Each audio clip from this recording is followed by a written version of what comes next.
model parameter, right?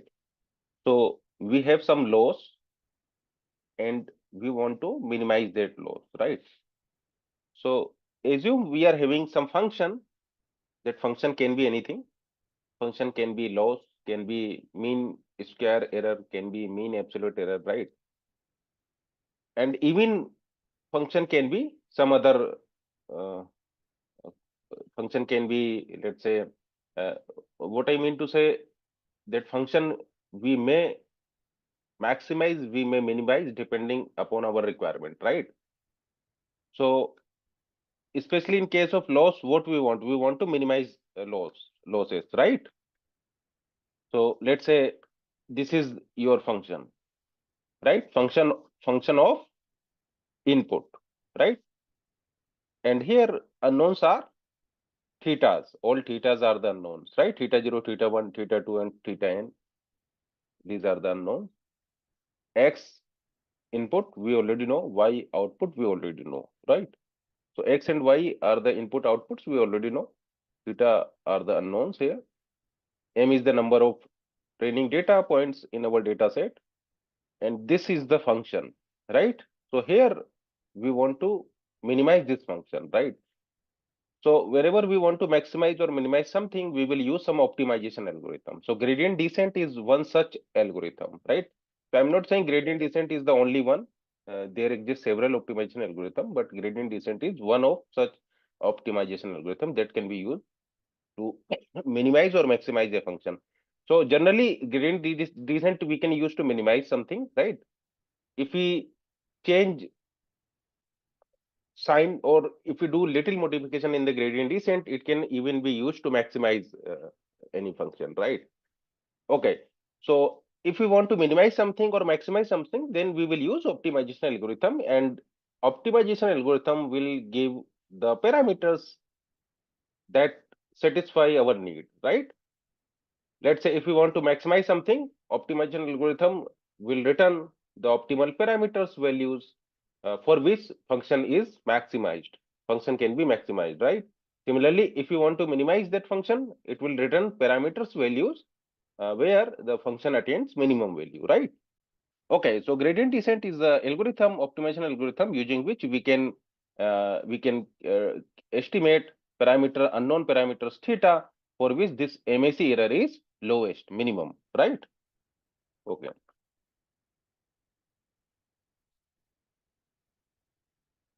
Can you Okay. please explain again, if we need to maximize, what do we need to do? Yes. So I'm coming to that point. Okay. So for that, we need to first understand what is the maxima and what is the minima. So as you can see here, this is the function, and in this function can be your loss function also, right? So as you can see here, in this function, we are having several minimas and several maxima values, right? So for example, this is a minima value, this is again a minima value, right? So this type of minima we call as local minima, right? Because this is the minimum value in the local neighborhood. Similarly, this is the minimum value in the local neighborhood. But if you consider the complete graph, this point is the global minimum, right? Global minima. So this point, and this point, all these 3 points are the local minima, but this point is the global minima. If you consider the complete graph, complete function, right? But if you only consider the local neighborhood, then this is also again a valid local minima. This is again a local minima. This is again a valid local minima. Similarly, this function attains maximum value locally for this point. Similarly, this is the local maxima, and again, this is the global maxima, right? So in a function, we can have several minima, several maxima, and there will be one global minima, and there will be one global maxima, right? And it's not like that for every function we will have a minima and maxima, right? It depends on what type of function we are using. So let's say this is your function, right? Function looks like cup, right? So, and yes, this is a convex function, right? If shape of function is like a cup, then this that function is called the convex function. So here, as you can see here, we have the only one minima, and that minima is the global minima, right? Similarly, uh, if you negate this function, negate the convex function. So suppose, let's say this function is fx. If you put a negative sign, which means minus fx will be a concave function, which is nothing but the inverted cup type thing, right? So for this function, we can have a global maxima, and we only have one such maxima, right? So you can say that in this type of function, we only have one maxima, and that maxima is a global maxima. Similarly, here for this function, we only have one minima, and that minima is a global minima, right? So depending upon our function, we have the minima and maxima, right? Yes. So here the important point that we can note that if we have a maxima or minima, then derivative is zero. Tangent, if you draw tangent for either minima value or maxima value, the gradient will be zero, right? So what I mean by the derivative or so derivative or magnitude of derivative at a point is nothing but the change in y value divided by change in x value, and one condition is there that change in x value should be as small as possible, right? So this delta x tends to zero. This condition has to be there, right? So delta x has to be very, very small. And with this small change in x, we will record a small change in y, and then we will calculate this ratio, right? So for example, let's say if you want to calculate derivative around this point, then we will calculate a small change in y. Y means function value, right? So we will calculate a small change. So let's say this is the x1 point, x2 point. So we will calculate fx2 minus fx1, right? Fx2 minus fx1 divided by x2 minus x1. Right? So x2 minus x1 means change in x value. Fx2 minus fx1 means change in function value. And this change in x value has to be very, very small. So this ratio is called the uh, derivative. So this derivative or magnitude of derivative for minima and maxima point, if you calculate here, it will be zero, right? Because your loss function is flat. Loss function is becomes flat when we are at the local or global maxima or minima points, right? So function becomes flat when we have the uh, extrema point. Extrema point means minima or maxima points. In fact, for the saddle point also, this condition will hold, right? So the point can be saddle point can be minima point and can be maxima point, right? So here we are interested in minima positions because we want to minimize loss function, right? Okay. So for that we will use derivatives, right?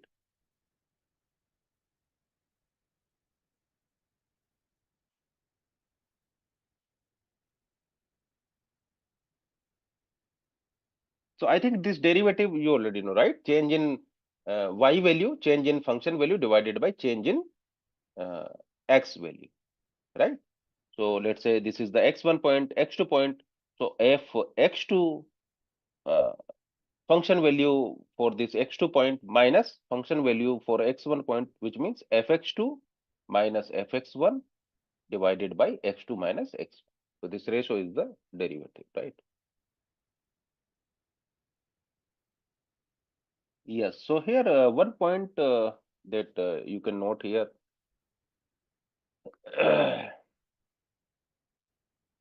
Yes. So if you move along the direction of gradient, if you move along the direction of gradient, so for example here, if you try to calculate gradient, then gradient is positive, right? If you calculate this ratio, because this function is increasing, so if you calculate f x2 minus fx1, again fx2 minus fx1 will be a positive value, right? Because this function is increasing. Fx2 will be a higher value than fx1, right? Because this function is increasing. So fx2 minus fx1 divided by x2 minus x1, you will get a positive number. So, or if you draw the tangent, tangent means tan theta will be positive, right? So here the gradient is positive, right? So if you move here along the direction of gradient, then function value will increase, right? Similarly, here if you move along the direction of gradient, then what will happen? Negative, no? Yes, yes, Decreasing. yes. So it's a negative sign, right? So gradient is negative. So we can use gradient here, right? We can use gradient because if we move a little bit opposite to the direction of derivative, then function will decrease, right? So we will use this property.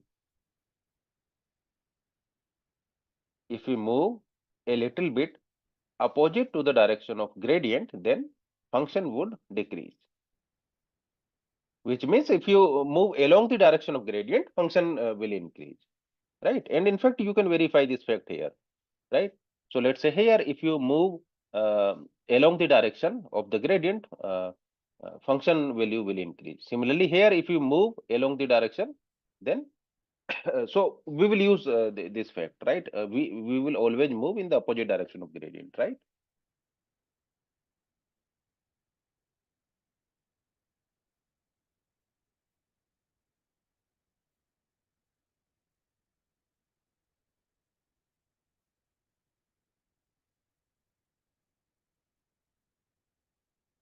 Yes.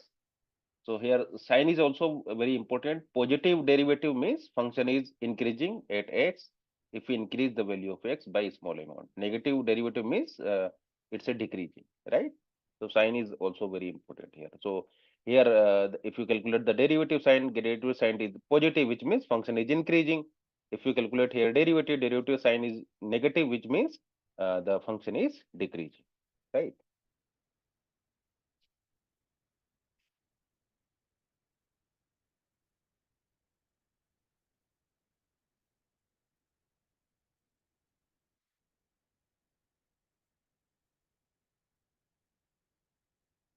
Yes, so when we have function of one variable, then to calculate derivative, what we will do, we will differentiate that function with respect to that variable x, right? So since here we are only having one unknown x, so to calculate derivative, we will calculate f dash x. But sometimes what happens, we have a function of multiple variable, right? So a multivariate function we will have. In multivariate function, we will have a function that depends on several variables. So in that case, the gradient will be a vector, right?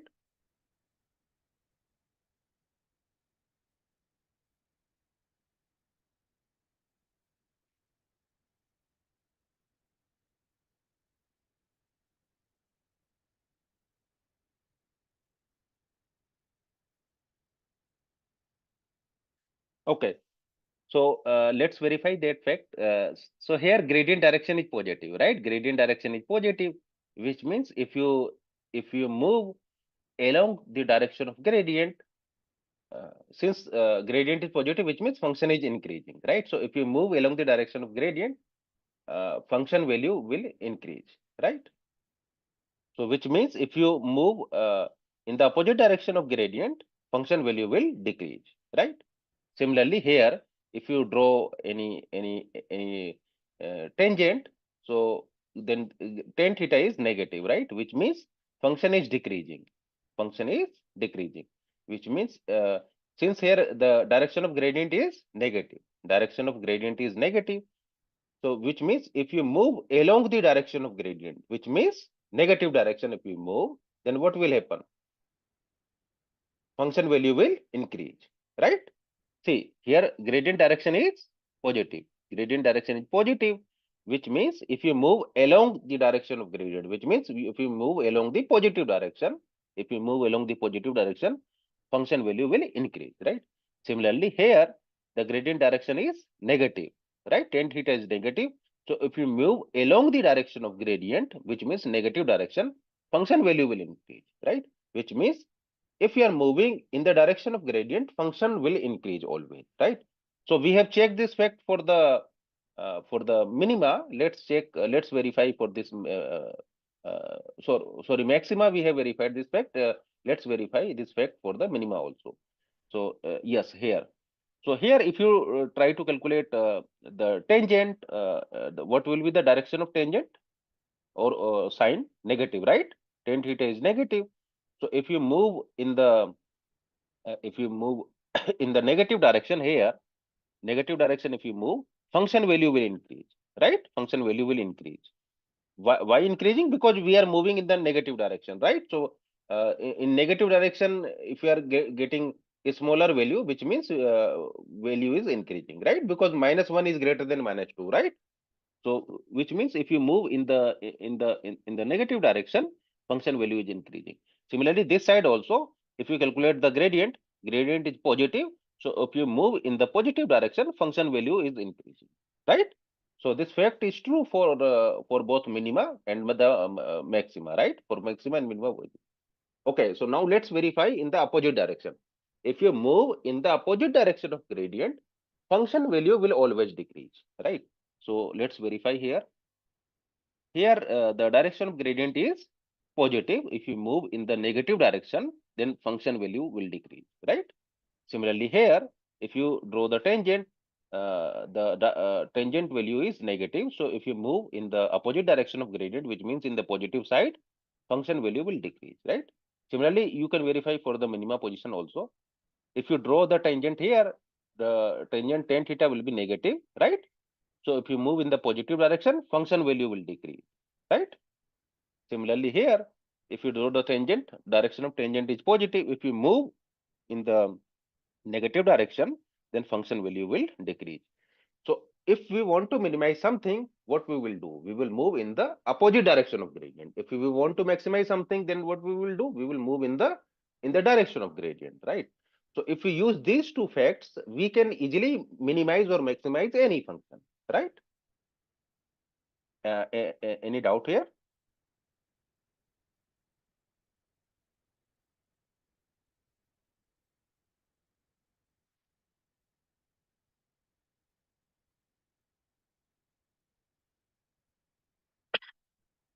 Okay.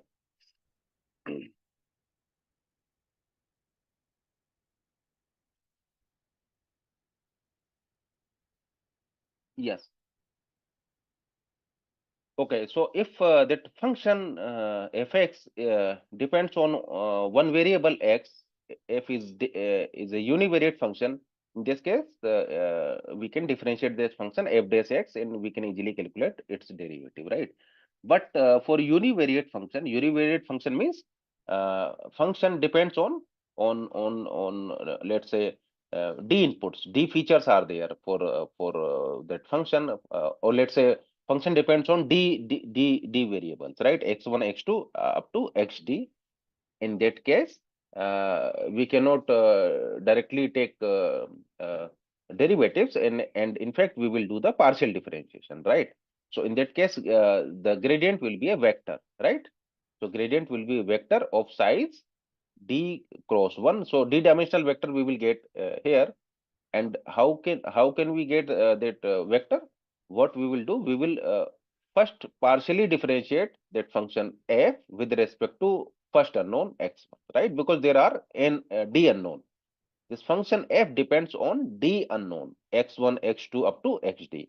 So first we will calculate del f by del x1. What is this del f by del f1? It is the partial differentiation of this function f with respect to x1 while keeping all other unknowns as a fixed quantity, right? So here we are treating x2 is fixed, x3, all unknowns are fixed, and we are only partially differentiating this function f with respect to x1, and we will get this first value. Similarly, to calculate this second value, del f by del x2, we will partially differentiate this function f with respect to x2, and we will keep all other unknowns as a fixed quantity, right? So likewise, one by one, we will partially differentiate with respect to all unknowns, and we will keep all other remaining unknowns as a fixed quantity to calculate that partial differentiation, right? So similarly, we will calculate for third and fourth, and we will have finally we will have a vector of size d cross 1, and this vector is called the gradient vector. Right now, what this gradient vector will tell us? This gradient vector will tell us the you can say. So let's say this first value del f by del x1. So this first quantity will tell us the change in function value if we move along the x1 direction. Similarly, del f by del x2 will tell us how much this function value will change when we move along the x2 direction, right? So because now we are having d many directions, we are having d many unknowns, so we can move in d directions. So in to calculate these partial differentiation, we will move one direction at a time, right?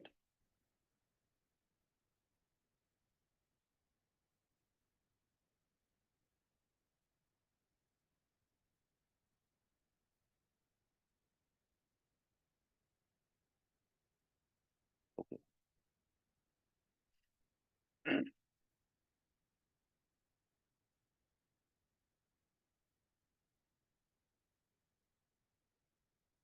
Okay, so double differentiation, I think we will not use here, right? But yes, if we have univariate function, then you can calculate f dash x, you can calculate f double dash x. But again, for multivariate function, the double differentiation will be a matrix, right? So single differentiation, first derivative will be a vector, right? First derivative will be a vector. Yes. So this will be the first derivative. If you calculate the second derivative will be a matrix, right? Okay. So to calculate maxima or minima, we will use the fact that if we want to minimize something, we will move uh, in the opposite direction of gradient. If we want to maximize something, we will move along the direction of gradient, right? So for the When maximization, yes. when do we need this higher degrees of differentiation, second or higher? Yeah, so some algorithm use second order derivative. So for example, Newton optimization. So as I said, gradient descent is not only the one optimization algorithm. In fact, we have a several different types of optimization. So for example, this first order optimality, this is one optimization technique. Second optimization technique is a gradient descent. Other optimization techniques is the Newton method, right? So in Newton method, we use second order derivative, right? So that methods depends. So it depends on method what type of derivative it is, right? But yes, if you have the univariate function means function in that function we only have one unknown. Then you if you calculate f dash x, you will get a single value.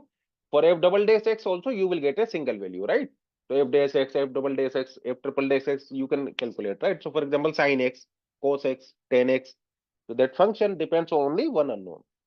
But if you are having a function that having uh, d many unknown, in that case, if you calculate the first order derivative will be a vector of d cross 1. If you calculate second derivative will be d cross d, a matrix. If you calculate the third derivative will be a cube, d cross d, right? So it depends on what type of function we are differentiating, right? Okay. So for the sake of simplicity, assume we are dealing with the univariate function where we are only having one unknown, right? Okay. So this method I have already discussed. First order optimality. So in this method, what we will do, we will simply calculate derivative. We will simply calculate gradient, and gradient has to be 0 for maxima and minima, right? And we will use this property to calculate optimal values where this function attains minima or maxima values, right? So it's this method is very simple. We have already used in yesterday's session, right? So for a given function, what we will do, we will simply calculate first order derivative. Now, depending upon what type of function we are differentiating, if this function is a univariate function or multivariate function, if this function is having only one unknown, then you will get the derivative. If this function is having multiple unknown, then you will calculate gradient. In case of gradient, it will be a vector. So, right. So, so this gradient can be a single value, can be a vector, depending upon what type of function we are using here, right? Function is having one unknown or multiple unknown, more than one unknown, right? Okay, so this gradient has to be zero. As you can also verify here, for optima position, for minima and maxima position, gradient is zero, right? So we will calculate gradient, we will set it to zero, and we will solve for W, and that W is our solution, right? The second approach is gradient descent. The second approach is gradient descent. As I said, this gradient descent is the iterative approach, and we have to apply. Yes, so this approach is not an iterative approach, as you can see here. Directly we can get our solution, right? We will calculate gradient, set it to zero, and directly we will get W, right?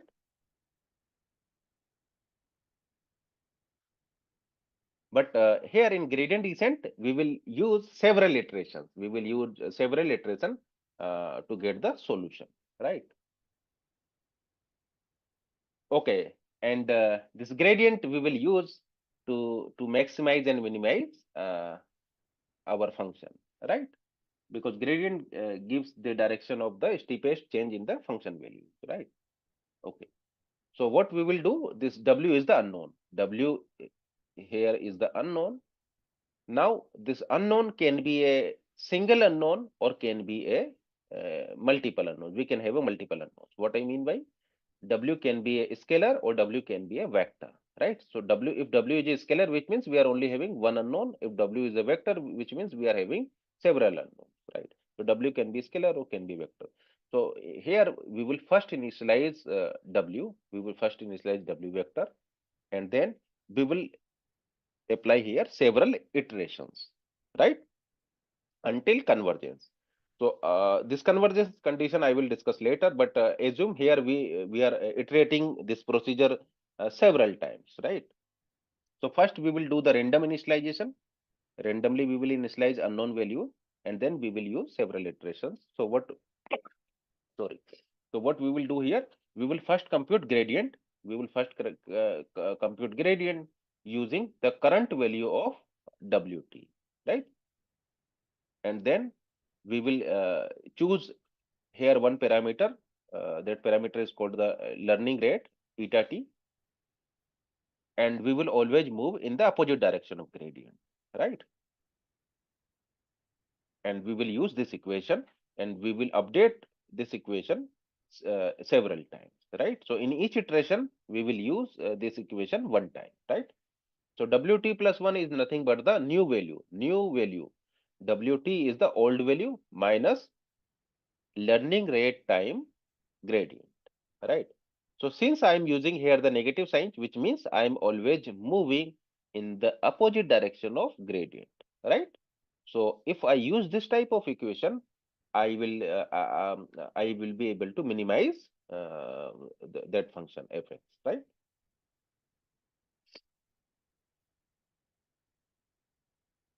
Yeah.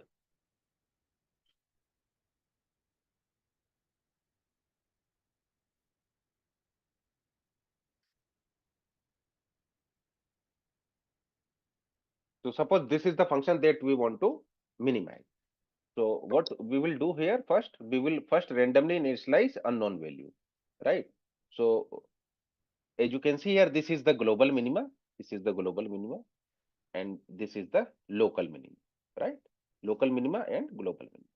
Okay. So on y-axis we are having loss function. We are having function of x.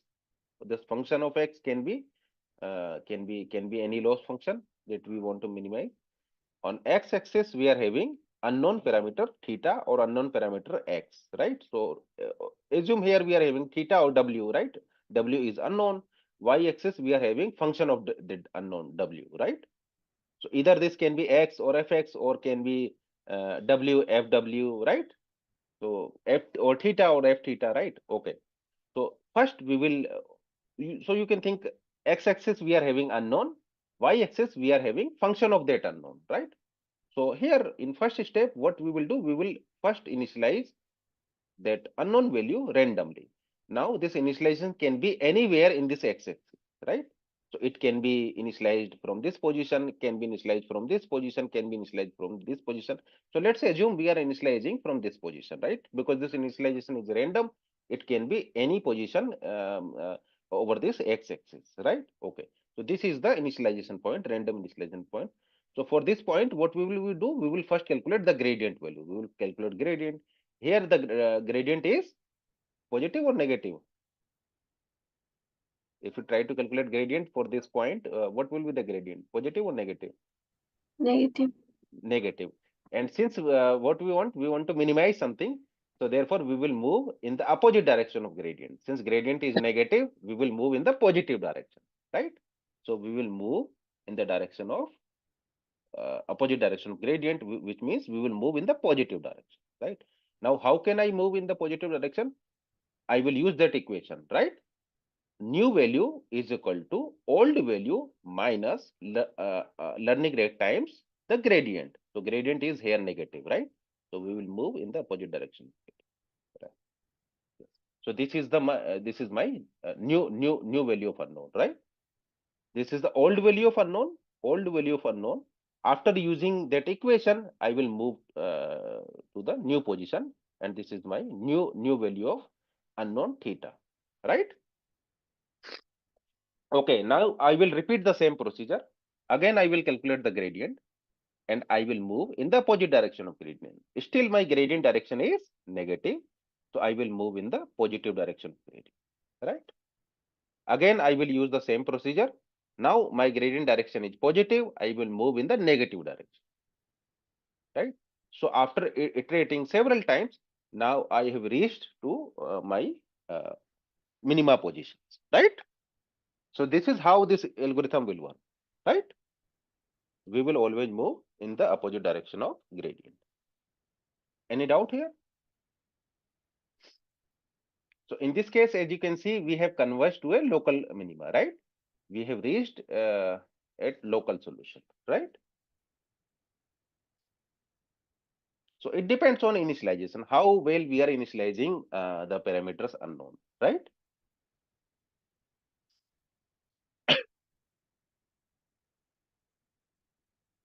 Yes.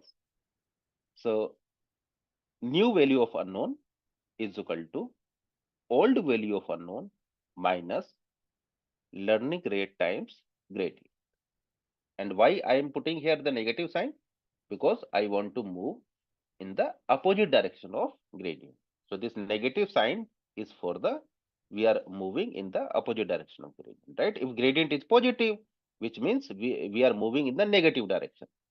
If the gradient is negative, then this negative becomes positive, which means we are moving in the positive direction. So to move in the opposite direction of gradient, here we are putting negative sign. If we want to move in the direction of gradient, then here we will use the positive sign. Then we will use this this equations, right? Now this equation is called the gradient ascent.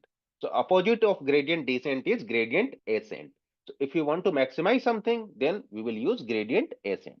And in that case, we will move in the direction of gradient. And for that, we will use here positive sign, right? And if we want to move in the opposite direction of gradient, then we will use negative sign here. That algorithm is called gradient descent, and that gradient descent we will use to minimize something. The same algorithm you can use also for the maximization, but you will do a little modification. You will put here positive sign. When you put here positive signs, then you are moving in the direction of gradient, and that algorithm is called gradient ascent, and gradient ascent can be used to maximize any function, right? So descent is for the minimization, ascent is for the maximization, right? The only difference is this sign. Negative means moving in the opposite direction, positive means moving in the direction of, right? And as you can see here, we are applying several iterations, which means uh, this is an iterative approach. And after iterating several times, we will get the optimal value of parameters, optimal value of unknown, right? So any doubt here in this algorithm, gradient descent algorithm?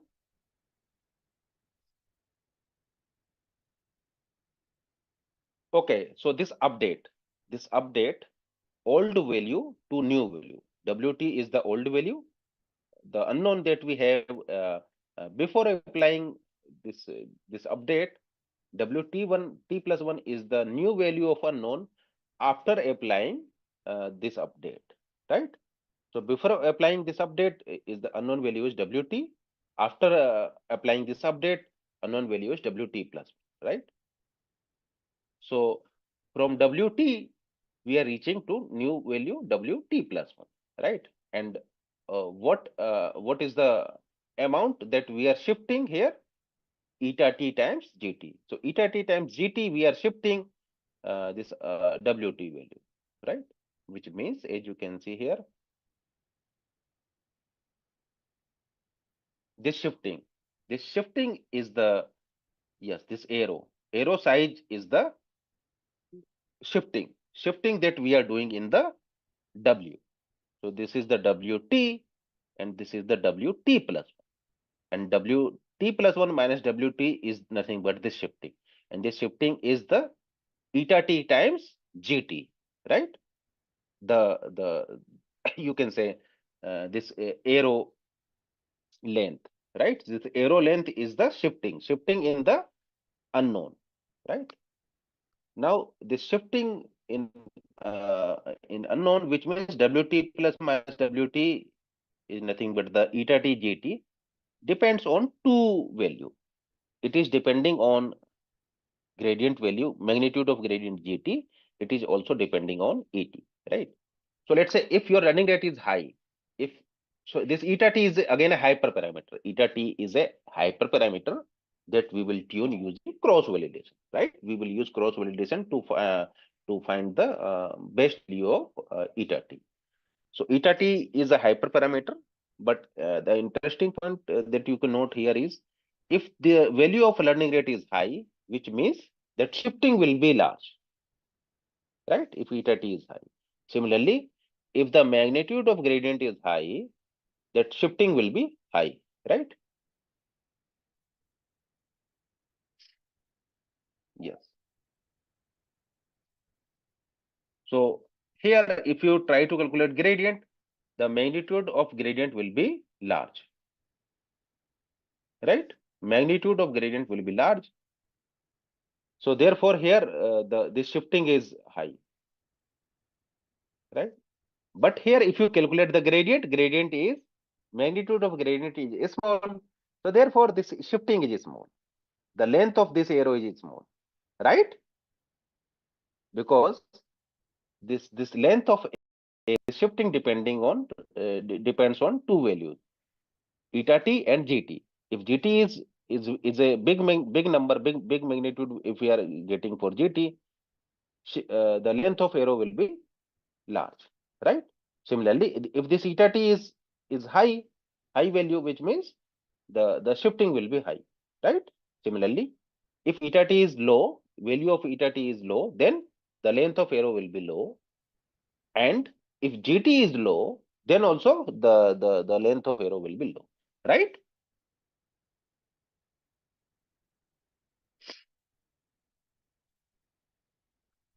Okay, so here the magnitude of gradient is large, so that's for we are taking a big step, right? Now, if you calculate the magnitude value is small. Magnitude of gradient is small, so therefore the shifting is also very small. Again, if you try to calculate gradient value is small, so we are making a smaller steps, and we have reached at the optima position, right? Okay, so now in this case, we have reached, we have converged to a local solution, and it depends on how well we are initializing value unknown, right? If you initialize, let's say, from this position, and now if you apply the same algorithm, what will happen here? If you try to calculate the direction of gradient here is the positive, so we will always move in the negative opposite direction of gradient. So here we will move in the negative direction, and after moving, we will reach at this position, right? Now, if you try to calculate gradient is here a negative, so we will move in the positive direction. But since gradient value is small, so we will make a small steps, right? And so as you can see here, uh, within 2 steps, we have reached at the global solution, global minimum values, right? So first iteration, we have moved to this position, and then second iteration, and now this is the solution, right? Okay. So it depends on initialization, how well we are initializing. Depending upon our initialization, we may reach to global solution or we may reach to local solution.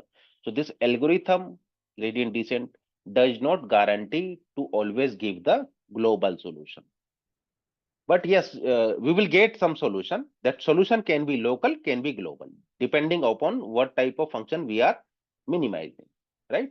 If we have a ball type of function, cup type of function, in that case, since we only have one minima value, and that minima value is the global minima, so we are lucky if we are minimizing that type of function, we will always get the global solution because we only have one solution, and that solution is a global solution. But if the loss function we are minimizing is something like this, where the local solution is also there, global solution is also there, then we may get one solution. That solution can be global, local, and that what type of solution we will get depends on initialization. There are several other factors also, but initialization is one such factor where the solution will depend. What type of solution we will get, global or local. As you can see here, if we are initializing from this position, we are reaching at the local solution, but we have initialized from this position, and now we are reaching at the global solution, right? Any doubt in this point? Okay. Now let's vary the size of learning rate, right? So, Dr. So Praveen, how we will decide that yes, it will be a global minimum? I mean, there can be multiple minimum, right? So how it will be decided that this is the global one? I no, mean, no, we don't know because let's say the loss function depends on thousandth unknown. We cannot visualize that loss function. So it is not practically possible, right? So if you have one variable or two variable, that function you can very easily plot and you can visualize. But if we have the thousands of unknowns, then it's not possible to get the minimas and maximas values, right? All to visualize that function. So how will we So identify whether our whatever we got after implementing gradient descent with our own loss function, whether we got the local minima or we got the global minima? How will we know? no, we don't know. In fact, in deep learning, we don't know whether we have reached the local minima or the global minima. And as I said, it depends on what type of function we are minimizing. And by luckily, in the linear regression, if you see the form of this function, so in linear regression, we are minimizing this squared function. And what is the shape of this function? A squared function, y is equal to x square. Y is equal to x square is a parabola, right? In square, we only have one solution, and that solution is a global solution. So if for the function, if you use gradient descent, then you will always get the global solution, right? Because we only have one solution in this case, right? Okay, so let me show you.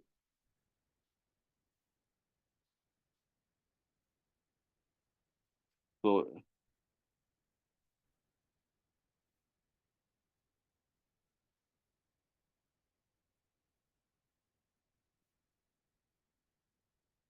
y is equal to x square.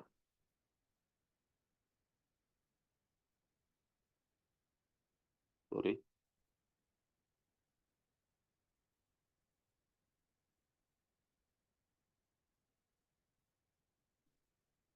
So we are having this type of function, right? X, y, and y is equal to x square. So as you can see here, we are only having one solution, and that minima is the global minima. So if you're minimizing this type of function, then we are lucky, we will always get the global solution, right? So in case of linear regression, yes, if you use this algorithm, you will get the global solution. But It depends on what type of function we are minimizing, right? Again, let's say in deep learning model, we cannot really predict that this solution is the local solution or this solution is the global solution, right? Because that solution we are estimating, right? Solution we don't know. Okay.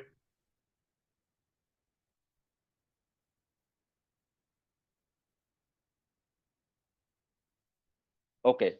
So now what I am doing, I am changing eta t. I am changing eta t, right?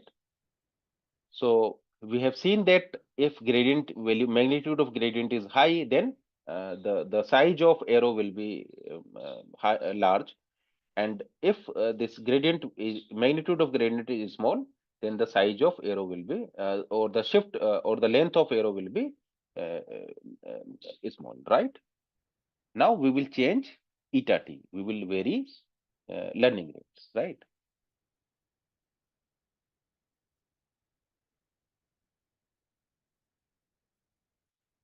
Yes. So since I'm now using a big value for learning rate, so therefore the arrow this if you calculate the length of arrow will be large, right? Because my learning rate is high, right? So if my learning rate is high, then eta t times gt will be a large number. Magnitude of eta t gt will be large, right? Because my eta t is a big number. Learning rate is high. So after applying one iteration, the new value of unknown will be this, right? Now again, I will use the same procedure. I will calculate the gradient here, and I will apply the update. Right now, the magnitude of gradient has reduced. Right, magnitude of gradient has reduced. So therefore, the shifting will be less. Right. So as you can see here, in previous case, we have initialized from this position, and we were able to reach the global solution. Now initialization is correct, right? We are initializing from the same position, but since we are using the high value of learning rate, then due to that high value of learning rate, we jump to the other side of the curve, right? And for that reason, now we are reaching at the local solution, right? So it depends on two factors. First one is the initialization, how well we are initializing unknown parameters. The second factor is the learning rate, right? Because this gradient we cannot do anything, right? Because this function depends on theta, unknown theta, and because of this function we will have and using this function we will calculate gradients. So gradient we cannot control. What we can control, the learning rate and this initialization, right? One So question. yes. What is the stop condition that when we have to stop that if we do the iterations continuously, we will keep on moving back and Yes. So the stopping criteria is the convergence when the algorithm. So how can we decide that we have reached the convergence criteria? So for that, there are several methods. So one method is when this gradient becomes nearly zero, right? So as you can see here, for the solution solution position, minima or maxima, if you calculate the gradient, what will be the gradient here? Zero, nearly zero, right? So if this gradient is nearly zero, which means you can stop at that point. The second condition is if this weight value does not change anymore, which means if wt plus 1 nearly equal to wt, then also you can stop, right? So and both are equivalent. Wt plus 1 is nearly equal to wt when this condition will meet, when gradient is nearly equal to 0, right? So either you can use gradient is nearly equal to 0, or you can change You can use that now unknowns do not change anymore, right? Which means WT plus 1 is nearly equal to WT, right? So this way you can check whether algorithm has converged or not, right? The third condition you can use error function, right? Okay, so as you can see here, using these updates, what we are calculating? We are calculating unknown parameter value, right? Now, if you put here unknown parameter values, yes,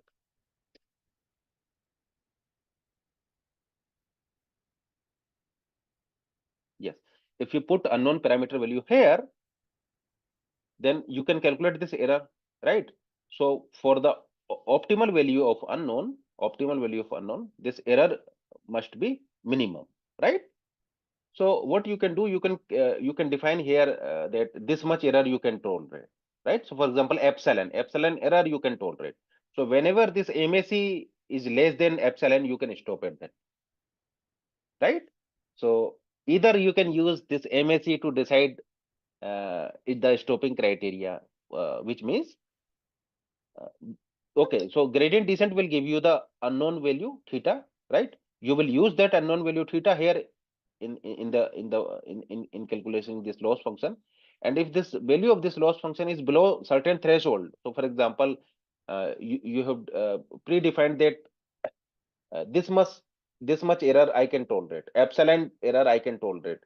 So whenever this MAC error is going below that epsilon threshold, you will stop there, right?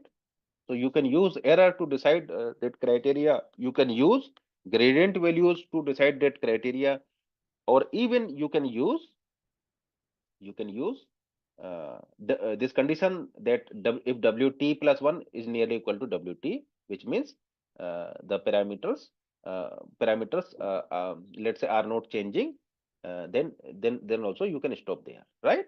So these three conditions you can check whether this algorithm has converged or not, right? Any other doubt?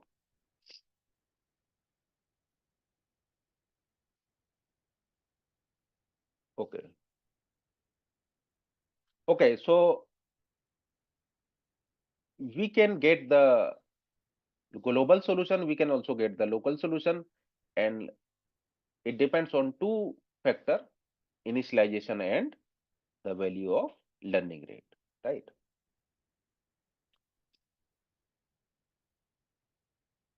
Okay, so as you can see here in this function, we are having local solution, we are having global solution. So that's why we may get one solution. But let's say when you are optimizing this type of function, and this function is called the convex function, right? Convex function. So in convex function, we only have one minima, and that minima is the global minima, right? So if you use gradient descent algorithm to minimize this type of convex function, you will always get the global solution, right?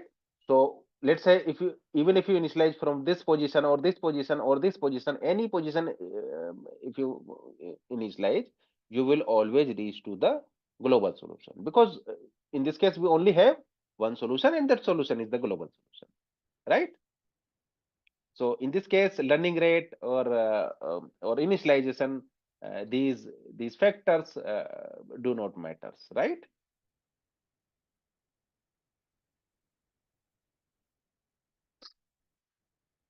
But yes, again, we have to tune this learning rate, right? Because if learning rate is high, then what what problem it will create if learning rate is high? It may keep oscillating around this solution position, right? So let's say from this position you are jumping to this position. Now again from this position you are jumping to this position. So you will yes, so you will keep oscillating because learning rate is high, right? Another example. So suppose this W is the unknown. Here y-axis we are taking a function of unknown, and this is the function that we want to minimize. We will apply here gradient descent algorithm. We will first randomly initialize this weight vector W. and then we will calculate gradient. Gradient is negative, so we will move in the positive direction. So this is the W1. So W1 is equal to W0 minus learning rate time this gradient, right? Now again we will apply the same procedure. We will calculate gradient. We will move in the opposite direction of gradient, and we will get the W2. Again we will iterate, and finally we will get the solution, right? Yes. Let's say if we are initializing from this position, now again we will use gradient descent algorithm, and we will reach to this position. Again we will apply second iteration, third iteration, and yes, we have reached the solution. But now this time we are reaching the local solution, right?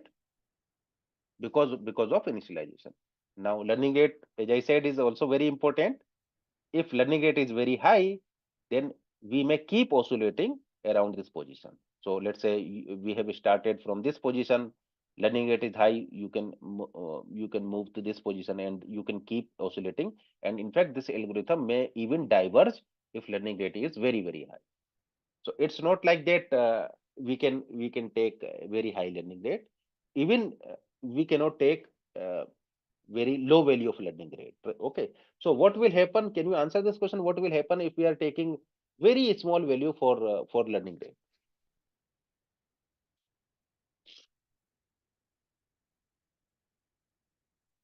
If learning rate is very small, then what will happen?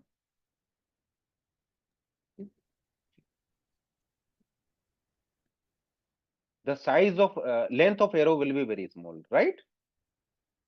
So we will take huge number of iteration to reach the solution, right? Which means the convergence time will be too long, right? It may take too long to converge, right?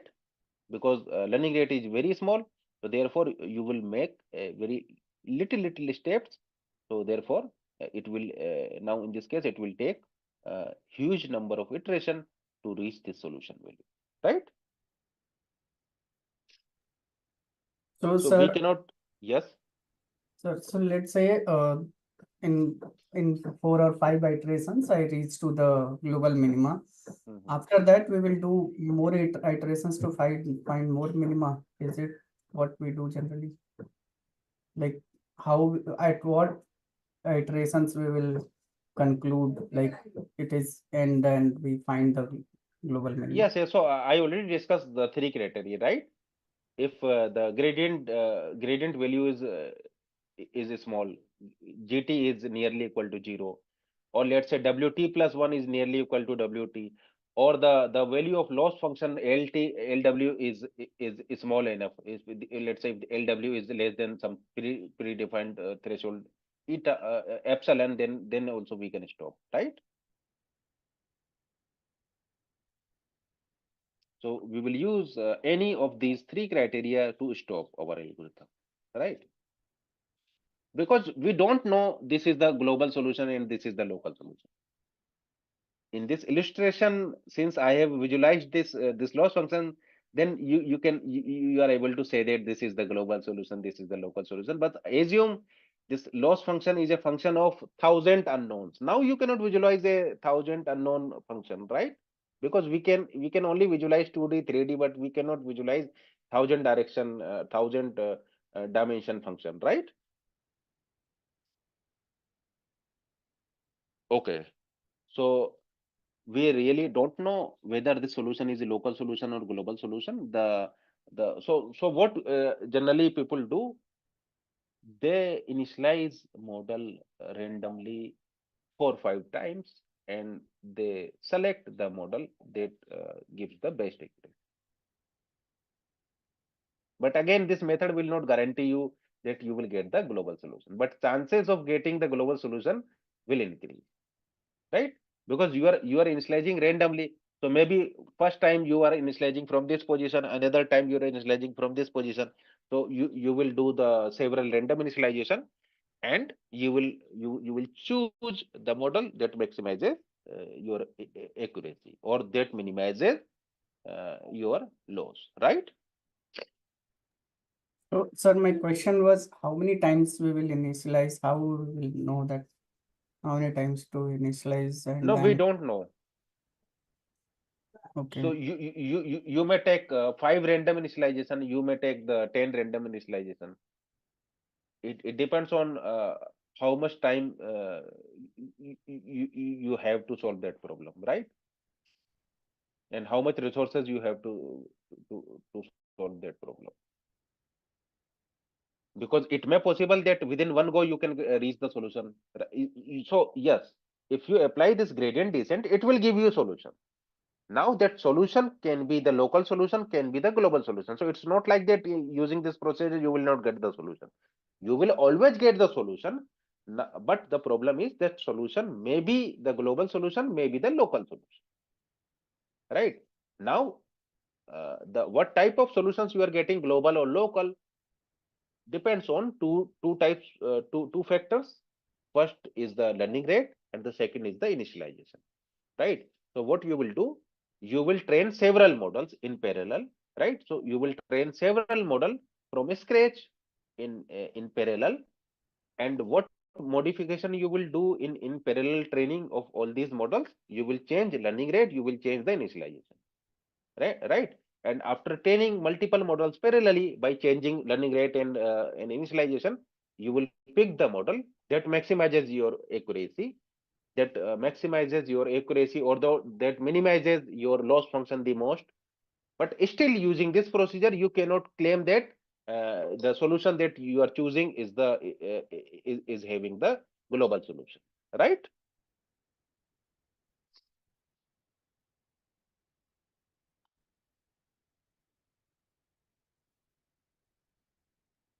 Any other doubt?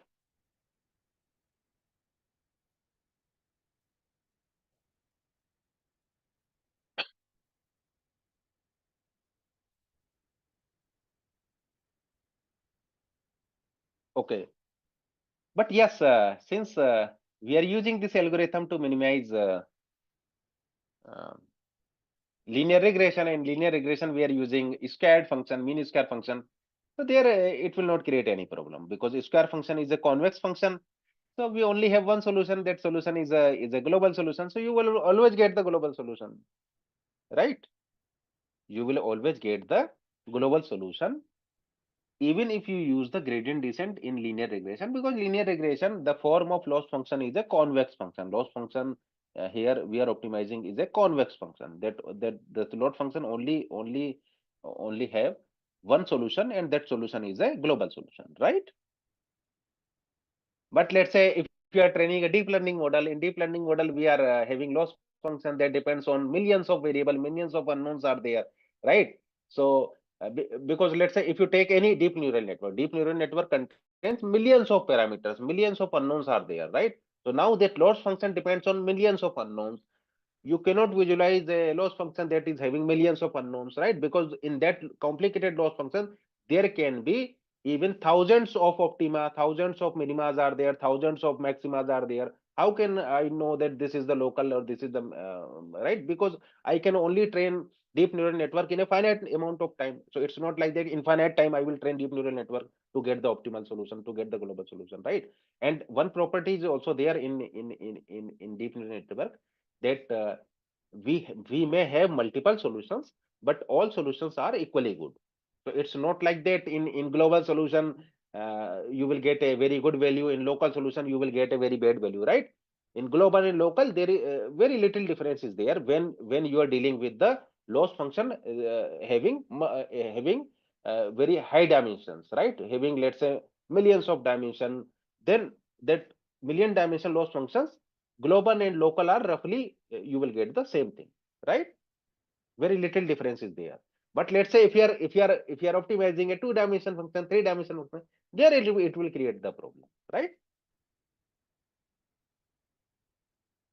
So it's not like that. In fact, in deep neural network we always use gradient descent algorithm to optimize our model parameter, because even if we have millions of unknown, all solutions are equally good,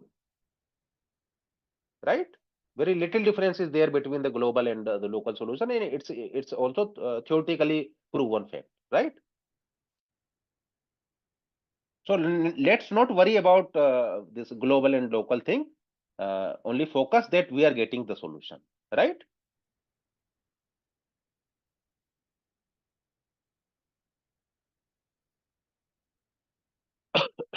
Okay, any other doubt?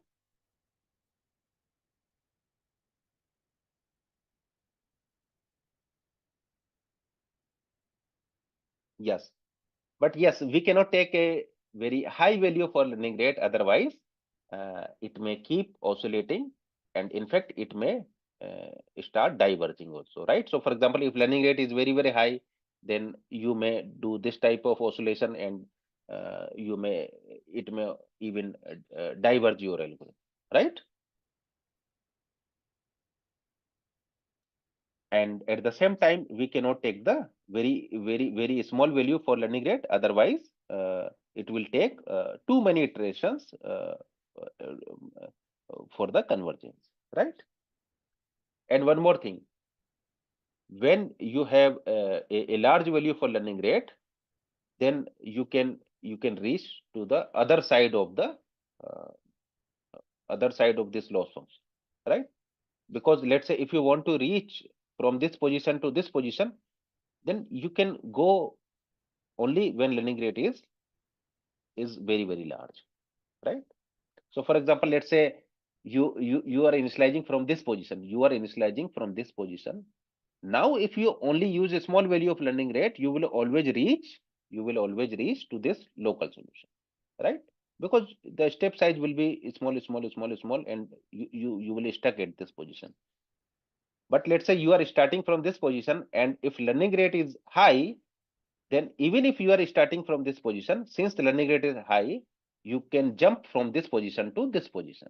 And now if you make smaller steps, you can reach to the global solution.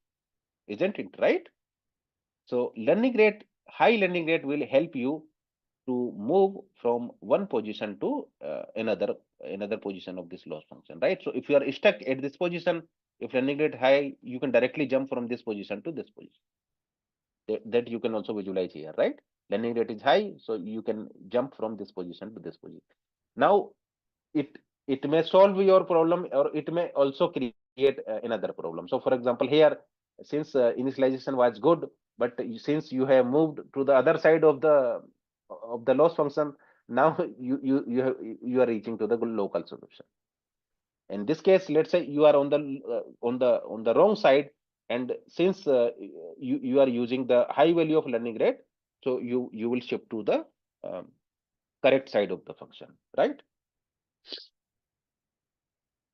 Okay, so what people generally do, initially they use a large value of learning rate for few iterations, and after that they will decrease learning rate, right?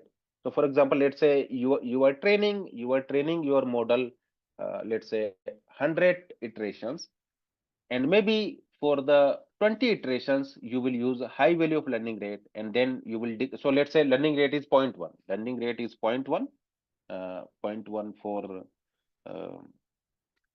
learning rate is 0.1 for 20 iterations, right?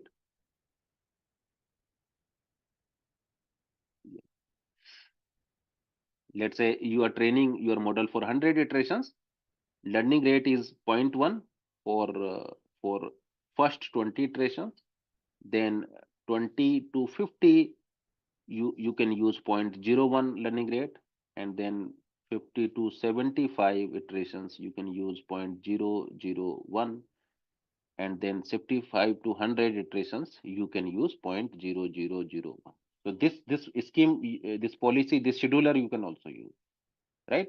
In this scheduler, what we are doing, we are starting with the high value of learning rate, and then we are gradually decreasing this learning rate, right?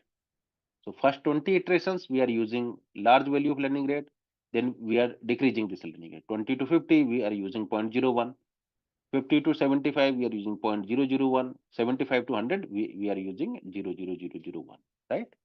Now, can you tell me the benefit of using this scheme? Starting with the high value of learning rate and then gradually decrease again and again. What can be the benefit of this scheme? Considering all these cases. So we take smaller steps when we are closer to the to our Yes, target, yes, right? yes. So we are taking smaller steps when we are very close to the solution value, right? To avoid this oscillation, right? We don't want this type of oscillations. So for that, Yeah. we want a small value of learning rate, so that because we have already reached at the solution point. So even if we take very small steps, very easily we can reach. And if you take big step, then it may you may keep oscillating, right? So to resolve this problem, we are doing it. Any other observation?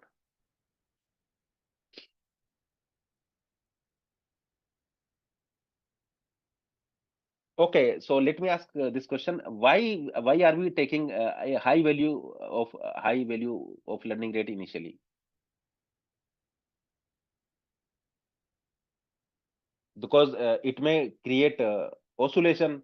You may also jump to the wrong side, right? Or you may also jump to the correct side.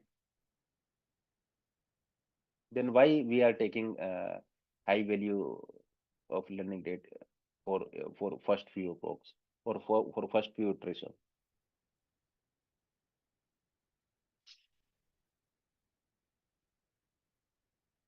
Okay, so let me ask in a different way.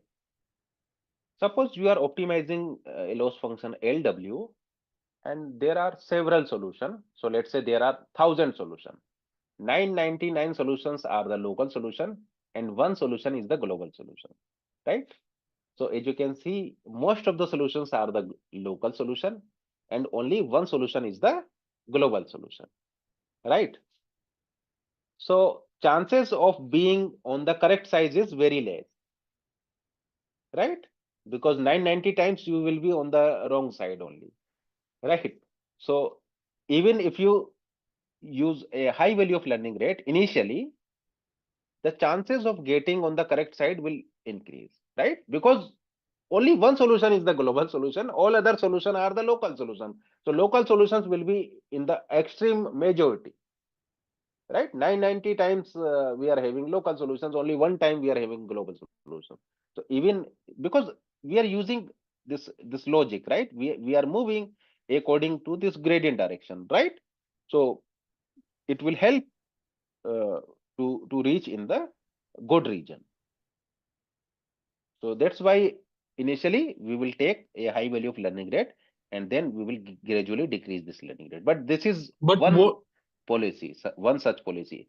Sometimes what people will do, they will start with a fixed value of learning rate, and throughout the training they will use the same value. So for example, what other people may do, they may start with 0.001, and they will keep this value for all iterations, right? Yes.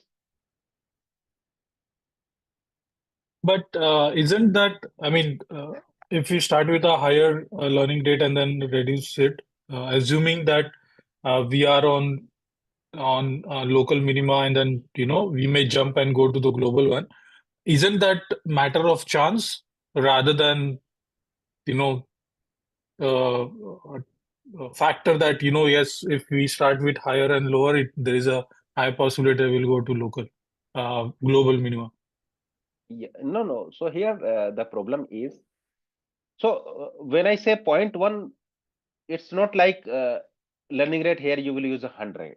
If you use here 100 value or 1,000 value for learning rate, 100% you will diverge. You will move away from the solution position 100% if you use very high value for learning rate, which means 1,000 or 100 if you use for the learning rate, right?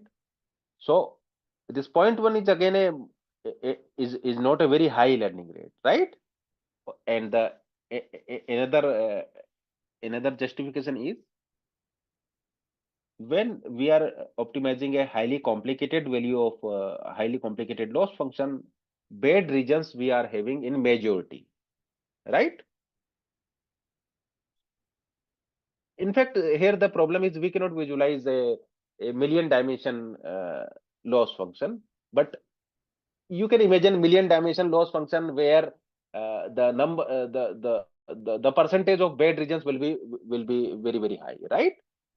So we are having many bad regions. Now we are relying on gradient value, and using this gradient value we are trying to jump to the good region, right? And since this gradient directions will help to reach the solution value, so that's why. And yes, since we are having uh, bad regions, so chances of, and we are doing random initialization, so chances of being initialized in bad region is very high, isn't it? Because in this loss function we are having so many bad regions, and since we are having so many bad regions, so chances of being initialized in the bad regions are very high, because we are randomly initializing. And if you use a small value of learning rate, forever you will trapped in that bad region, right? Because even this function can be of type, let's say, let me take one simple example. The function can be of, let's say, this type. Yes, right? Clearly, this is my solution. This is my local solution. But let's say if you have randomly initialized from this position. Now here, if you calculate the gradient value is very small. So you will remain forever at this position, and you cannot skip from this region. And high value of learning rate will help you to skip from this position to this position, right?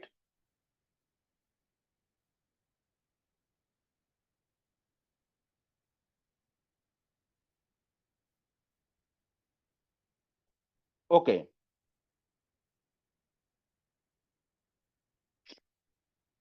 Okay, so what I can do, I can share this slide with you, right? So here I have written if we have very high learning rate, then what will happen? If we have a low learning rate, then what will happen, right?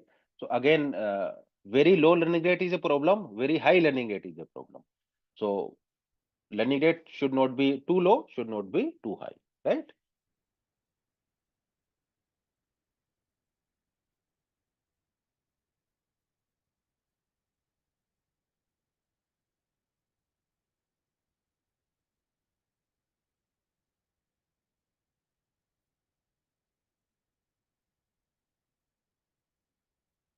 Yes, so I've shared this PPT. Yes, you can download. So do you want me to share this calculus PPT also? Yeah, that would be great. Okay.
Yes.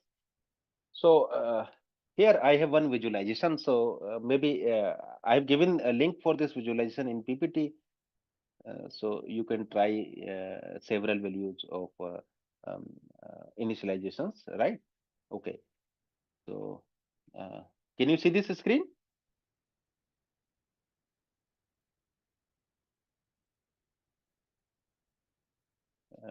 This linear regression Yes, visualization. yes. Okay, Yeah. okay. Okay, so here we are having variable y, or we are having function that depends on one variable x, right? So we are here using univariate function. So f of x, we are so y is f of x, and this function depends on unknown x, right? Okay. So since we are having here one unknown x, so therefore if you want to fit to these points, we will fit a one line, a straight line, right? Okay. So as I said, if you change this bias value, what will happen here? The shifting will change, right? If you change here this bias value, as you can see, if I'm increasing bias value, uh, I am moving upward direction. If I decreasing bias value, I am moving in the downward direction, right? So as you can see here, if I'm moving in the downward direction, error is will get increased, right? So as you can see here, MAC error or RMAC error increasing, right? And here, if I'm shifting, then RMAC and RMAC and MAC error will decrease, right? Okay.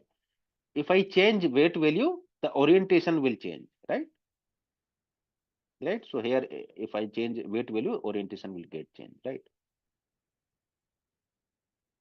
Okay. So what I want here, I want uh, low MAC value and low RMAC value. Okay. So now let's say somehow I have initialized this line. This is how I randomly initialize these two parameters, weight parameter or slope parameters and the bias parameters, right? M and C. Y is equal to mx plus c. So weight means M slope and bias means C. Okay. So now I'm using gradient descent algorithm and I'm using learning rate, right? So here the lowest learning rate is 10 raised to power minus 8 and the highest learning rate is 1. And the current learning rate is 1 into 10 raised to power minus 4. So 10 raised to power minus 4 learning rate I am using. And this is, suppose this is my random initialization, and now I'm starting gradient descent algorithm. So you can see here RMAC or MAC will error will reduce, right? So here I'm doing iterations, right? Multiple iterations I'm doing, and as you can see here in this plot, RMAC and MAC error will decrease, right? As I'm iterating multiple times, right? And we are reaching to the to solution, right? In this case, we only have one single solution, right? Because we are optimizing a convex function, right? X square is a convex function, so we will always reach or we will always reach the optimal solution. We will always reach the global solution, right? And it does not depends on uh, it does not depends on this initialization, right? Okay. Now let me change the initialization. Let's say, so I will very badly I will initialize, right? As you can see here, or let's say, yeah. Suppose this is the bias value, right? Now, even if you start from this learning rate, you will get the same solution, because in this case we only have one solution, right? And the solution is the global solution. So you will get the global solution in this case, right? But since my learning rate is very small, so therefore this algorithm will take more number of iterations for convergence, right? Yes.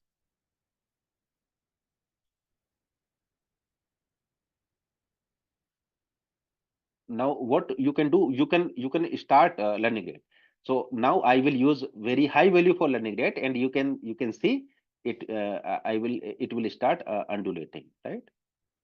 Yes. We are moving. We have started oscillating around the uh, around the solution position, right? Because we are jumping from one region to another region, right? But if you decrease this learning rate, this oscillation will decrease, right?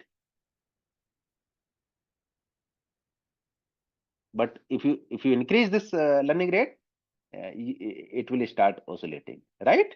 And even in some case, you may diverge, right? So you can play here. You can change the value of weight and biases. You can change the value of learning rate, and you can visualize how this gradient descent algorithm is doing, right?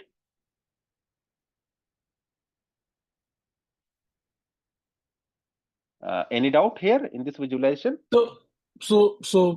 Yes. So by adjusting the hyperparameters, right, or the learning rate and other details, we can tweak how soon we come to the solution.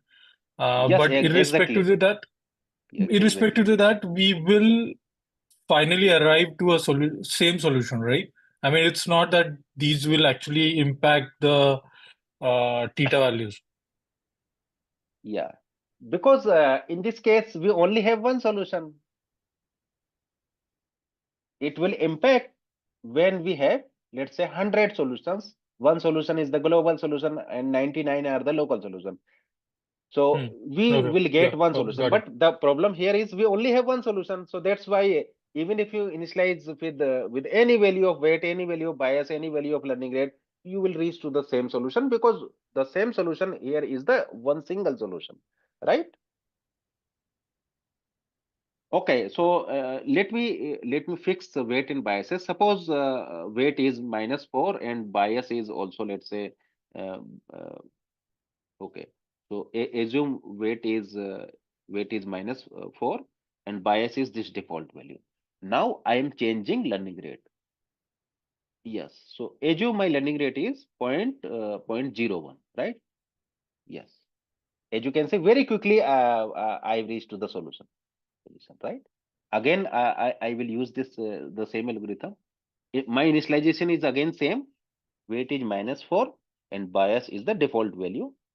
The only difference here is now I am using 10 to the power -4, and as you can see, this algorithm is taking more number of iteration to reach this solution value, right? In previous case, in very few iteration, I've reached the solution position, right? Okay. Now, if you set very high value of learning rate, and if you use the same initialization, then it will keep start oscillating, and you will never reach the solution value, right? Solution position. So that's why this initialization and learning rate is important, right? Okay.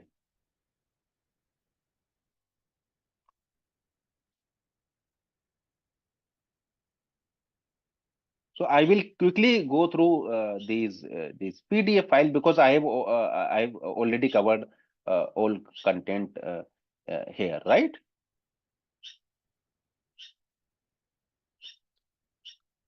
Okay, so this slide I have already covered, right? We will always move in the opposite direction of gradient to reach the solution position, right? Yeah. So these steps I have already covered, right? What we will do, we will randomly initialize, and then we will move in the opposite direction to reach the solution value, right? Random initialization, and then we will make several iterations, right? Yes. So here we are using stopping criteria is until the gradient become 0. Until the gradient become 0. But in fact, we may have several other criteria also. Gradient become 0, or the solution does not change anymore, which means WT plus 1 is nearly equal to WT, or the loss function that we are optimizing is below some predefined threshold value, right? So in fact, other criteria you can also use to as a stopping criteria, right? So it's not only the one criteria. Gradient may become 0, or the solution does not change anymore, which means WT plus 1 is nearly equal to WT, or the loss function that we are minimizing is having value that is below some predefined threshold value, right?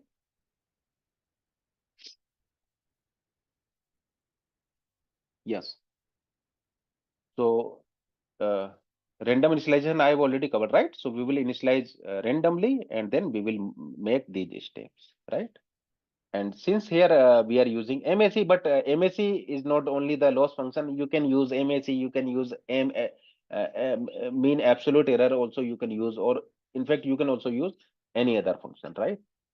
But for the sake of simplicity, I'm using here MAC, and MAC function you already know. Mean squared error function is a X square type function, right? So in this function we will only have one solution, and that solution is a global solution, right? Yes. So learning rate I've already covered, right? So learning rate plays an important role. I've already covered in visualization how if we change this learning rate, what effect it will create in gradient descent algorithm, right? So learning rate should not be too low, should not be too high, right? Yes, if learning rate is too small, it will take several iterations to reach the solution position, right? We have already covered, which means it will take long time to converge, right? Yes, if learning rate is too high, then it may start oscillating, right? We have already seen this case, right? Yes, yes. So this case also we have already covered, right? So if we are having several solutions, some solutions are local solutions, some solutions are the global solutions, then we may end up getting local solution. Sometimes we may get the global solution, and depends on two factors, right? That I've already discussed: learning rate and the initialization, right?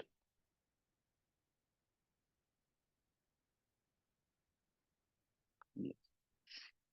Global minima and local minima I've already discussed. So for example, this is the global minima and this is the local minima, right? So if we start from this position, we may end up reaching the global solution. If we start from this position, we may end up getting the global solution. But again, if you use the very large value of learning rate, even if you start from this position, you may jump to this position if you are using very high value of learning rate. And from again, if you start from this position, if you are using very high value of learning rate, then also you can jump to this position, right? So this condition that whatever written in this slide is only true when learning rate is small, right?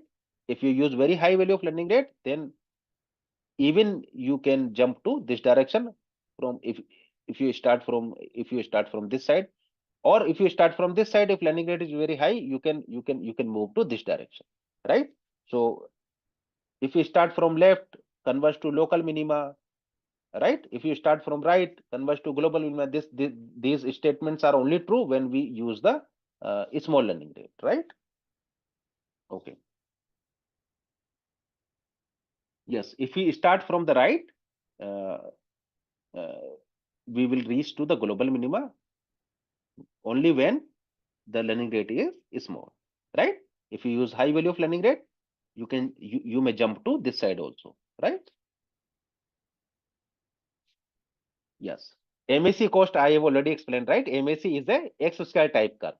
So if you have the this type of curve, we will have one solution. That solution is the global solution. And how can we check whether this function is a convex function or not? So if function is a convex function, then if you draw any line, if you pick any 2 point on the curve, then the line segment joining them never cross the curve. So for example, let's say if you are picking this point and this point, and if you draw this line segment, in line segment never cross the curve, right? So this is a convex curve. But let's say if you have, okay,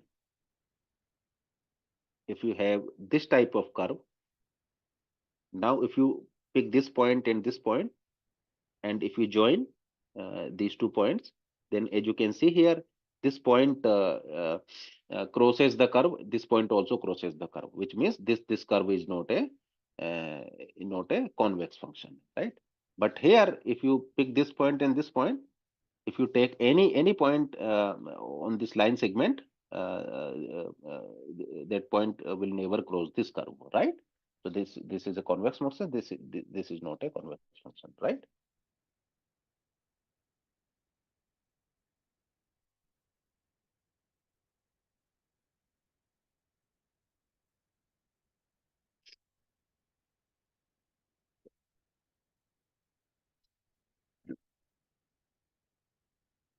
Yes. Then feature scaling. So sometimes we use feature scaling when we have let's say one feature we are having on let's say on different scale, another feature we are having on another scale.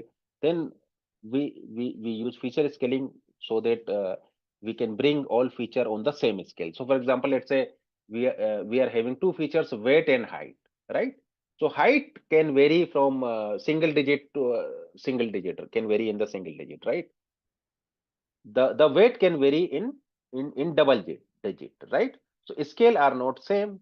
So what we can do here, we can use feature scaling technique so that we can bring all features on the same scale, right? So feature scaling we have already discussed, right? So now here the performance of this gradient descent algorithm depends on feature scaling, right? So for feature scaling, you can use uh, scikit-learn standard scalar class, right? If features if features are not on the same scale, then it will take much longer time to converge. Okay, so let's take one example here.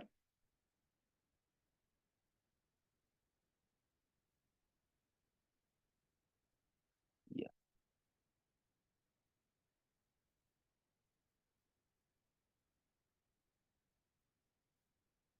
Yes. So as you can see here, we are having two features, theta 1 and theta 2, right?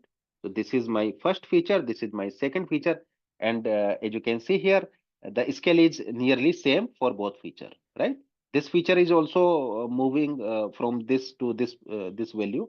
The other feature is also moving in the same range, right? So since both feature scale is same, so therefore, if you apply the gradient descent algorithm, what you will do here? You will calculate the you will move along this direction, right? And this is the solution direction, right? So in each step you will move uh, in the opposite direction of gradient, right? So this case you will move in this direction. So this figure you can visualize. So here since we are having um, both features we are having on the same scale, so it will not create any problem. Okay, so let me take the other case where we are having features on different scale, and then this algorithm if you use the same algorithm, uh, uh, then if you do not apply the feature scaling, then it will create problem, right? Okay, so very smoothly you will reach to the solution position when all features are on the same scale, right? Okay, so this is the case where features are not on the same scale. So as you can see here, this features is varying from a big range, right? From this range to this range, and this feature is only ranging varying from uh, okay, varying from this. I think this is not working. Yes, from this position to this position, right? So as you can see here, this feature varying from this range, and this feature theta 1 is ranging from this range, right? Okay, now if you apply this gradient descent algorithm, you will reach this solution position, but now it will take a large number of steps, large number of iteration it will take to reach this solution position, right? And what is the reason for that? Yes, reason is because it will now follow the zigzag path, right? You are having let's say this type of feature, right? So here if you draw the perpendicular line, it will reach this position. Now again, if you draw the the path will be zigzag type, right? So that's why you will you will reach to the same solution, same position you will reach, but now it will take more number of iteration, because you will follow this you will follow zigzag path, right? Okay, so take this example.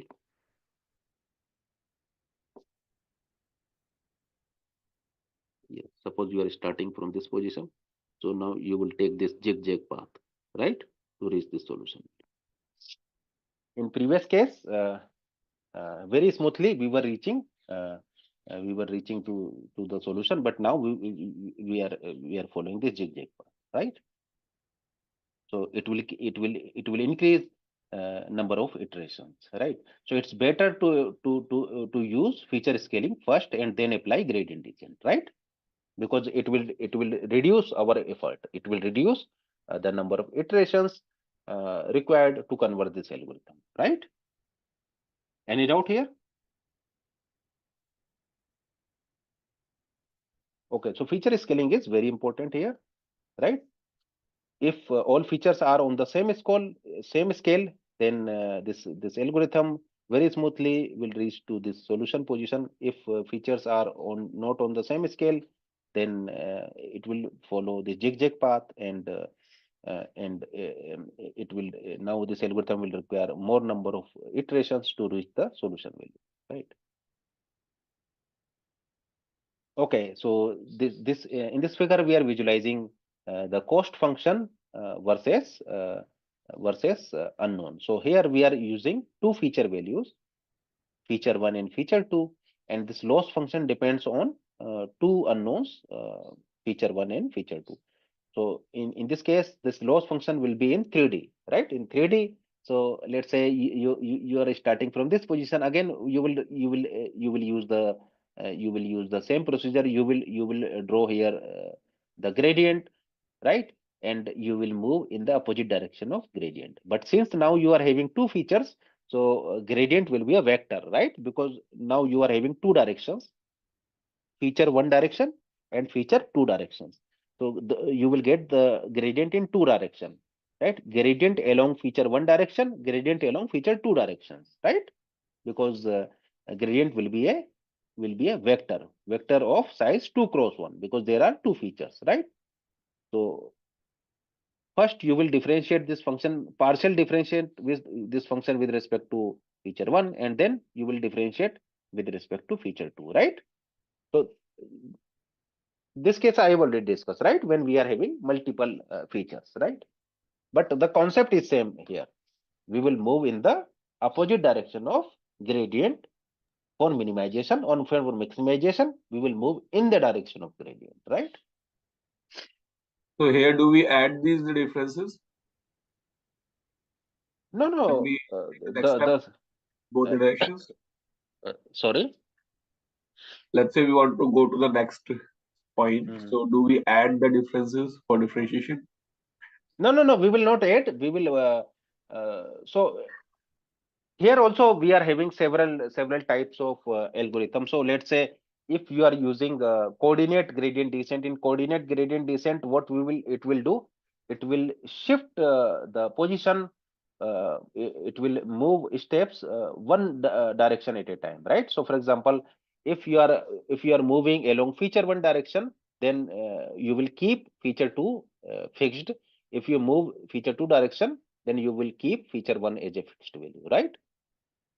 Or what you can do, you can create an average gradient vector. So again, that average will not be the simple average.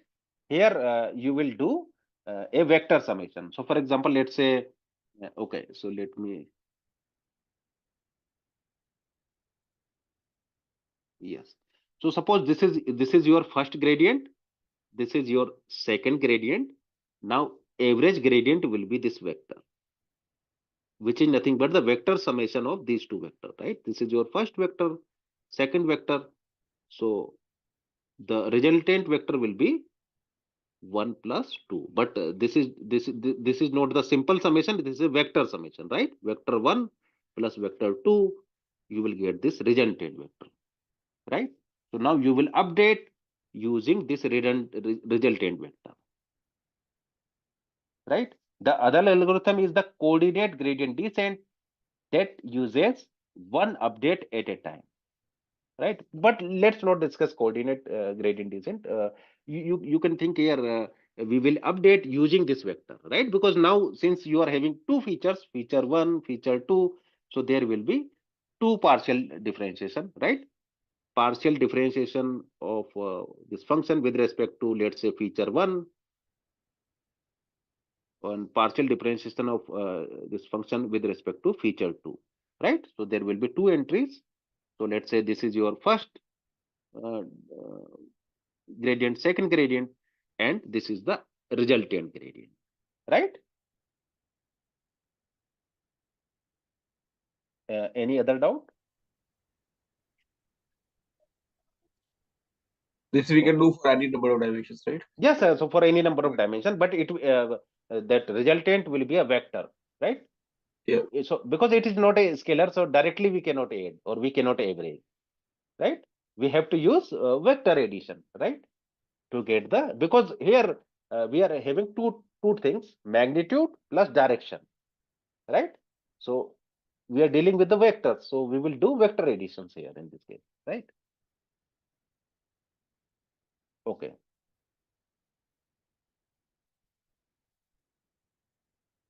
Yes. So, and yes, this slide I already discussed, right? So uh, in optimization, what we are exactly doing, we are searching for the optimal value of parameters that minimizes loss function. If we are solving a minimization problem, if we are solving a maximization problem, then we will search for the parameters that maximizes our function, right? But since here we are having MSE loss, so we are searching parameters that minimizes this loss function, right? And yes, if algorithm if we are dealing with the function that is having several unknowns, then this gradient descent algorithm has to search in all directions. So for example here, since we have two unknowns, unknown 1, unknown 2, so therefore it has to search in both directions, right? So algorithm will has to search in more dimension if model has more features, and search will become complex, right? Because search in 3D is more complicated than search in 2D, than search in 1D, right? 1D very easily we can search. In 2D it's more difficult. In 1000 dimension it is more even more difficult, right? Because we are having several directions there. Okay, How does this so work in case of multi-output? If you got multiple multivariate as well as multi-output? no, so multivariate I have already covered, right? So this is the Yeah. multivariate. Multivariate Yeah. means when this function, this Yeah, cost multiple. function or the loss function is dependent on more than one variable, right? Yeah. And Okay. multi-output. So yes, multi-output I will discuss later, right? Okay. And since here we are so multi-output for regression or classification, because in classification we are having different loss functions, right? No, I'm talking sort of gradient descent for regression only. Okay. So what the simplest answer is, you can treat each output independently, and you can use different so you can optimize uh, each output independently, right? because Okay. for because for each output you are having the corresponding ground truth, and you can optimize using that loss function. But it is not only one way, even you can do the joint optimization, So multi-output after we problem. optimize each of the outputs, right? Then how do we Yes. combine to get what is the No. max? So then what you can do, you can calculate the combined loss, and your goal is to minimize that combined loss, right? So for example, one loss you will get for output one, another loss you will get for output two. So likewise, if you are having k outputs, you will get k loss, and your goal is to minimize sum of all k losses, right? So that can be your optimization problem there, right? Okay. Yeah.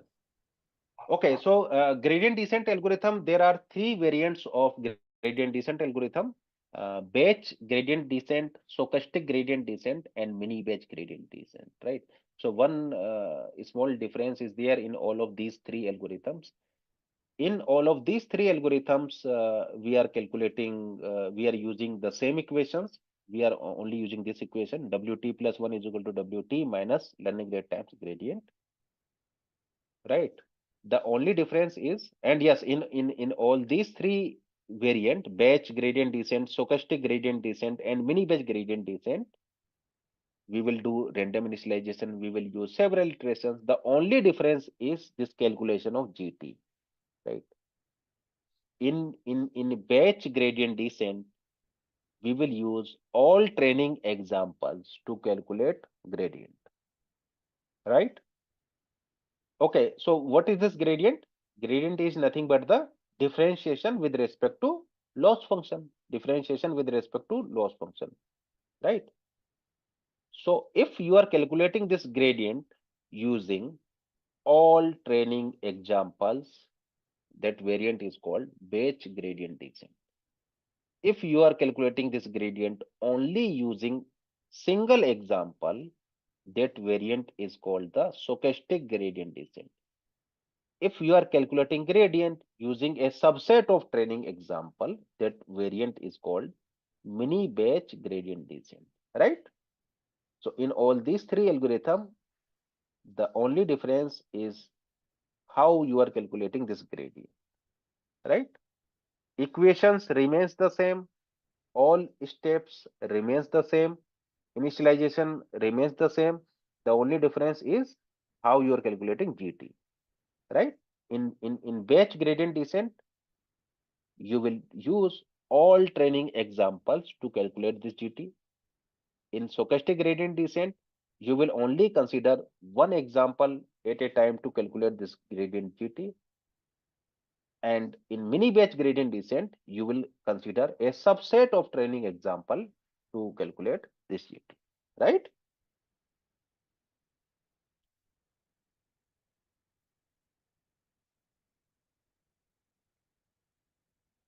Okay. So I think I should stop here. But yes, I have already covered most of the things. So in the next session, very briefly, I will discuss all these three variants, right? Then we will see these programs. How can we implement these algorithms in scikit-learn, right? And this case, for example, this case I have already discussed, right? So I gave you one visualization where we have seen this fact that if you change the learning rate, how this will affect our algorithm, right? In case of high learning rate, it will start oscillating. In case of low learning rate, very slowly you will reach to solution. So we need a learning rate that is not too high or not too low, right? So several things I have already covered in today's session. So very briefly, I will cover these three algorithms, right? Or if you want, I can continue.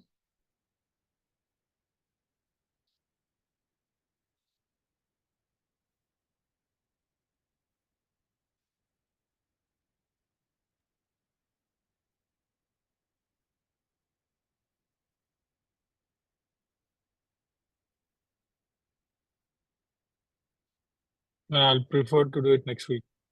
Okay, okay. So next week we will see these three variants, right? Batch, stochastic, and mini batch. Okay, okay. So thank you very much for joining today's session. We will meet next week. Thank you, sir. Thank you.